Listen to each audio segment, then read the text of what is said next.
ഇന്ന് നമ്മൾ ക്രാഫ്റ്റ് ഒന്നല്ല കേട്ടോ ചെയ്യണത്. പിൻട്രസ്റ്റ് ആപ്പ് എങ്ങനെയാണ് യൂസ് ചെയ്യാമെന്നാണ് കേട്ടോ നമ്മൾ നോക്കുന്നത്. അത് വെറും നല്ല സിമ്പിളാണ്. പ്ലേ സ്റ്റോറിൽ പോകുക, പിൻട്രസ്റ്റിൽ നിന്ന് ഒന്ന് ടൈപ്പ് ചെയ്ത് കൊടുക്കുക. അപ്പോൾ പിൻട്രസ്റ്റ് ആപ്പ് ഒരു റെഡ് കളറിലേക്കും ഉണ്ടാവുക.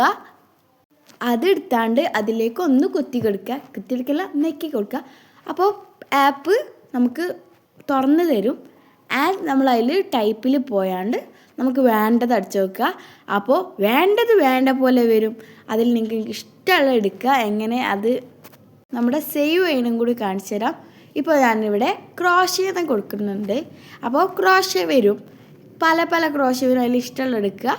ആൻഡ് നമ്മൾ സേവ് ഒന്ന് നെക്കി കൊടുക്കുക. ഇതിലേതെങ്കിലും ഒന്ന് നെക്കി എടുക്കുക. അപ്പോൾ ഒരു നോട്ടിഫിക്കേഷനും വരും. ഇതിൻ്റെ പ്രത്യേകത, ഈ ക്രാഫ്റ്റൊക്കെ ചെയ്യുന്നവർക്ക് നല്ല ഉപകാരപ്പെടുന്ന ഒരു സാധനം കേട്ടോ ഈ പിൻട്രസ്റ്റ്. എല്ലാവർക്കും ഇത് അത്രയ്ക്കും ഇഷ്ടമാണ്. എന്ത് വേണമെങ്കിലും അത് വരും. ഏത് കാര്യത്തിനും, ഇപ്പോൾ സ്റ്റിച്ചിങ് ആണെങ്കിലും ക്രോഷ്യ ആണെങ്കിലും പേപ്പർ ക്രാഫ്റ്റ് ആണെങ്കിലും യൂട്യൂബേഴ്സിനാണെങ്കിലും ആർക്കും ഇത് ഉപയോഗിക്കാം.